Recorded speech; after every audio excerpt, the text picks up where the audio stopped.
எனக்கு தெரிஞ்ச பெரிய டிசீஸ் இந்த கொரோனா விட ஒரு டிசீஸ் இருக்குன்னா அதுக்கு பேர் என்னமோ மாதிரி இருக்குன்னு ஒரு நோய் இருக்கு. அந்த நோய்க்கு இதுவரைக்கும் எவனும் மருந்து கண்டுபிடிக்கல, தடுப்பூசியும் இல்ல, எப்ப வரும்னு சொல்ல முடியாது. வந்தா அது பெரிய ஆபத்து. காலையில எந்திரிச்ச உடனே என்னமோ மாறும், ஏன்னே தெரியாது. என்னமோ மாறுக்குன்னு சொல்லிட்டு இவங்க இன்னொருத்தவங்களுக்கு போன் பண்ணி இந்த மாதிரி என்னமோ மாறு இருக்கு, என்னன்னே தெரியல அப்படின்னு இவங்க அவங்களுக்கு போன் பண்ணுவாங்க. அவங்க சொல்லுவாங்க, நைட்டு சரியா தூங்கி இருக்க மாட்டேன், என்ன சத்து நேரம் படுத்து தூங்கி காலைல ஒரு சூடா காப்பியை குடிச்சு நல்லா இருப்போது அப்படின்னு ஒரு 8 மணிக்கு திரும்ப போன் பண்ணுவாங்க. நீ சொன்னபடி காலையில எந்திரிச்சு குளிச்சு காப்பி கீப்பி எல்லாம் குடிச்சாச்சு, அது என்னன்னே தெரியல, மசன்னு இருக்கு மண்டைக்குள்ள. உடனே அவங்க கேட்பாங்க, அது வீட்டுல பிரச்சனையா, காலேஜ்ல பிரச்சனையா, இல்ல அந்த கேட்டகரிக்கு கேட்பாங்க. கணவரோட பிரச்சனையா, பாய் ஃப்ரெண்டோட பிரச்சனையா, சாப்பாட்டுல பிரச்சனையா, பிள்ளைகளால பிரச்சனையா, எதுன்னு தெரிஞ்சா நானே சொல்லிட மாட்டேன், என்னன்னு தெரியல, ஆனா என்னமோ மாதிரி இருக்கு.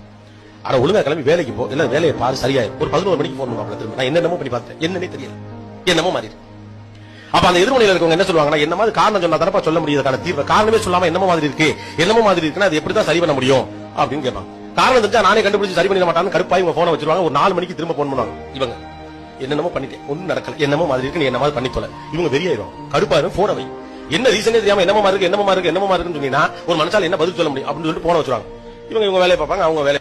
இந்த நோய் இப்ப இங்க வந்துடும், வீடு முழுக்க என்னமோ மாதிரி இருக்கும். ஏன் இப்ப இந்த என்னமோ மாதிரி இருக்கு அப்படின்னா, இந்த வாழ்க்கை குறித்த நம்பிக்கை நமக்கு மிக குறைவாக இருக்கு. மனிதனுக்கு மகிழ்ச்சியாக இருப்பது பயம்.